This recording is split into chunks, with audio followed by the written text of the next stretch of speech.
मैंने कहा जी इस चुनाव में 3 संभावनाएं हैं कि पूरे हरियाणा में कांग्रेस की हवा चलेगी, हवा नहीं कांग्रेस की आंधी चलेगी, हरियाणा में सुनामी चलेगी यहाँ पे कांग्रेस की। 99% का मतलब है बीजेपी धांधली कर रही है, मशीनों में गड़बड़ की गई है। Now you made him, oh God. No, but the thing is, listen. Arey, you get it all the way.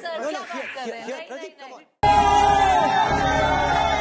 अजी जा रहे हैं। क्यों अभी नहीं रुकना? वो सीटें वीटें आई नहीं है। Okay, what a day it's turned out to be, folks. I think that hardly anybody who we had met, any psephologist, any election analyst who Sudeep and I had been speaking to the last couple of weeks would have told us that the Congress was going to face a defeat in Haryana.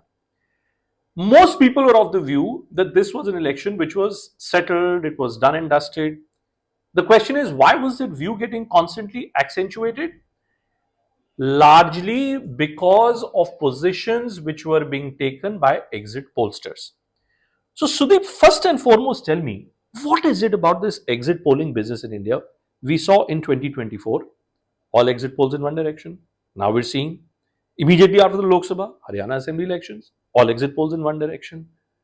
You know, you've been an editor for so long, you've run large newsrooms, you've been a part of many polling exercises. What is it that's changed with exit polls in India? You know, it's a tough thing to say what has changed, but I'll tell you quickly. First, let me quickly address the two issues that you brought up: the 2024 and the general election, and the 2024 assembly election. 2024 general election, you and I traveled at that time also. For instance, Uttar Pradesh.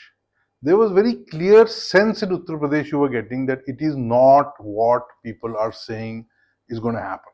Now, it was just sense. You know, you can't turn sense into a data point.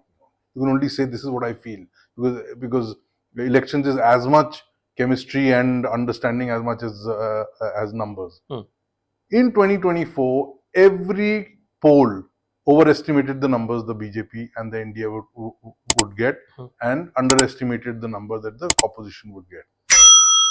In the Haryana election, exactly the opposite happened, where because you were so unsure of what is happening that you overestimated what the Congress was getting and you underestimated what the BJP would get. Right? Now, to me, these two contrasts within 4 months, two absolute disasters as far as I am concerned of exit polling. These two completely contradictory pictures tell me that exit polls, as far as I am concerned, they should be shut down now. They should take an exit. They should take an exit. They should take an exit. Absolute waste of money, of time, and it could at best it can be described as entertainment. Yeah, you know, and there are, you know, these are people who we worked with them in the past, right? I mean, look at Access My India. I mean, let me tell you, you know, Mr. Pradeep Gupta, the first time when he got his poll absolutely spot on was way back in 2015 Delhi Assembly elections, when he was one of the few people who was predicting an outright landslide victory for the Aam Aadmi Party then. Now, you know, in 2024, he kept on repeating the point that there was absolutely no threat to Modi Sarkar, Narendra Modi was unbeatable, BJP was unbeatable. And I saw that there was a certain sort of messaging through his arguments which were constantly coming in, which were picked up by other pollsters as well.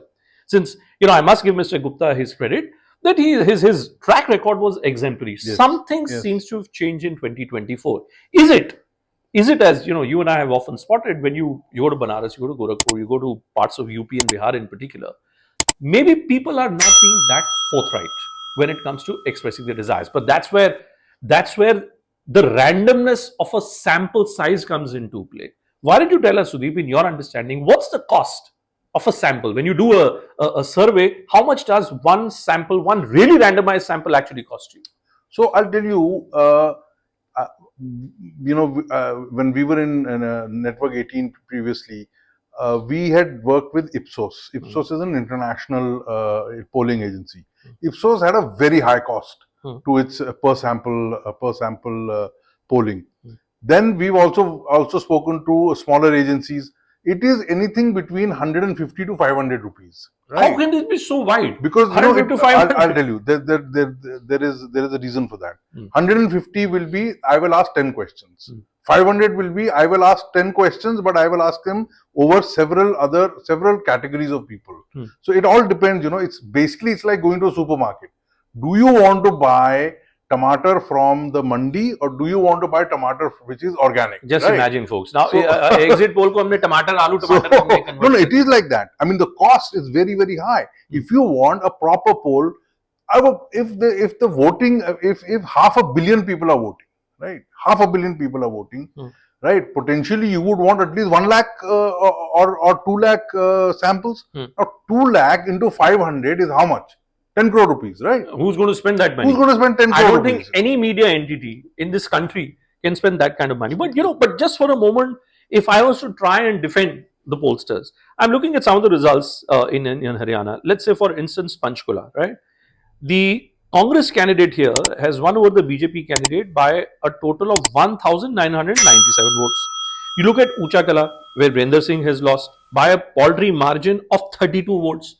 Now, how in the name of God is any exit pollster going to be able to figure out, that this is what has happened in a constituency if your margin is going to be so thin?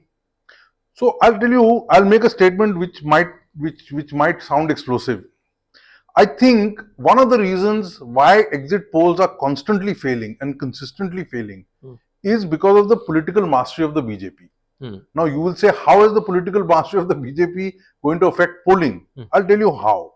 My understanding is that the BJP has so beautifully structured its political campaigning and its political strategy that it has picked up small, numerically and electorally small castes and made a rainbow alliance of them. So let's take Haryana's example. In Haryana, you've got the Jats, which are seen as dominant. But what has the BJP done? Including when Khattar was made. Khattar was a Punjabi. How many Punjabis are there? Saini is an OBC. OBC is a large in number. But Khattar did not represent a large political constituency. What they've done is they've put together all these small castes, communities to take on a politically dominant caste, right? Politically, numerically dominant caste. The Jats. Right. In this case, the Jats. Now, you spread this across the country. In a state like Haryana, if there are 20 castes, in a state like UP, there will be 50. Right. In Maharashtra, there will be 80. Now, question is, are these pollsters, have they got the ability or the competence especially of the people who go to the field to understand this complexity that the BJP has built its strategy on, and then do the numbers? Here's the other poser, and I say this again out of my friendly nature with many of these pollsters. Boss, problem ये है ना कि आप लोग vote share और seat share इस गणित में आप लोग हमेशा फंस जाते हैं. Why? Because if you look at the vote share, BJP scores 39.94% in Haryana, right? The Congress party is at 39.09%. Which pollster in this country is going to be able to convert this vote share into a seat share accurately? Yeah. And I think that's where the cost associated, the randomness associated with the survey comes into play. Veer Sanghvi, another noted journalist, is talking about very openly. Veer has put this tweet up where he's saying that it's time for exit polls to shut down, and it's becoming embarrassing. And we ourselves have been feeling that, because you often go on the ground. It's a human mind, boss. Aapka mind bhi impact ho sakta hai. There can be a sense of confirmation bias because you're also constantly being fed all these numbers. While I tweeted this time around, why should an exit poll begin first with why am I doing my exit poll? Why should I be doing an exit poll? Then you may as well not do the exit poll, at all. So, do we say that the problem with the exit polling agents, exit polling companies, opinion polling companies is that they just don't have the money to sustain something like this? Lekin business hai to karna hai aapko. No, I don't think it's merely about money. I also think, like I said, competence. Are you even able to figure out the complexities that now politics has gone to? It is not merely 10 big castes coming together and deciding. It is lots of small castes, lots of subgroups, lots of subdivisions within that. I don't think anybody has you have to be a sociologist to understand this, and even a sociologist only understands one small part. How can a young boy who's been given 500 rupees a day go and find out all this? That's the sad part. And so just look at this. I'm looking at absolute votes polled as well. The Congress party in Haryana, polls 54,30,299 votes. The Bharatiya Janata Party polls 54,30,299 votes. So if you look at it, there's absolutely nothing. No difference. Yeah. Absolutely no difference. How do you predict It's that? identical. How do you make out How the do you difference? predict that? That's where the difference in exit polling comes into play. Let's look at the second point then. Jairam Ramesh, Pawan Khera, everybody now questioning. We're questioning exit polls. They're questioning EVMs. How do we respond to this? Honestly speaking, I've never been one of these conspiracy theorists who says EVMs can be hacked and so on and so forth. I mean, frankly, even the BJP used to say when it was out of power that EVMs can be hacked. Now it's the turn of the Congress. It's not EVMs being hacked. I mean, come on, the same EVMs are giving you different results. How are EVMs being hacked? Election commission after election commissioner has come and said that EVMs cannot be hacked. I don't understand why a losing party would go on insisting that there is something structurally flawed in our system when it's not. It is not flawed. I mean, you see nobody's talking about it, but look at the result in J&K.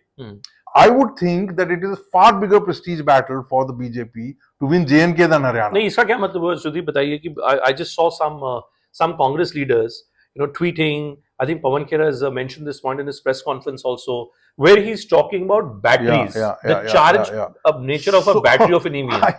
It's also what 99% जहाँ charge है, BJP is winning. 60% जहाँ charge है, वहाँ Congress is winning. What is the implication of that?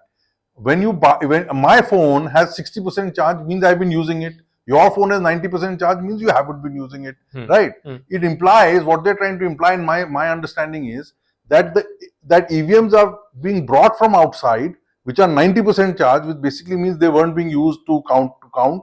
They have been supplanted with other EVMs, and therefore the BJP is winning. And 66% or 60% charge are those ones which are being used for counting, and there are the few where the Congress is winning. I think these are all conspiracy theories that should come to an end, like exit polls, once for all. You can't fault EVMs. Should there be a law? I've often wondered, should there be a law around polling in India? It happens in other parts of the world where there are some regulations. Should you get yourself registered with the government? I mean, is that the way forward? Look, I don't know government whether you should register with the government or not. It's not a great idea to register with because it's not just businesses. I'm saying that it leads to a sense of confirmation bias. It leads to a sense of denial bias also in your minds. I think, frankly speaking, people like us who have no skin in the game as far as exit polls go, and frankly shouldn't have any skin in the game as far as journalism goes. I think it's up to us to tell people, look, don't take this seriously. It can completely mislead you. And frankly, exit polls close. It's a question of 48 hours. 48 hours by 11:30, 12 on the day of counting, you get to know in any case. If people want to do exit polls, spend money in the hope that they will make money, even that doesn't happen. Right. See, a lot of people think if you do an exit poll, people will watch and get ads. That doesn't happen.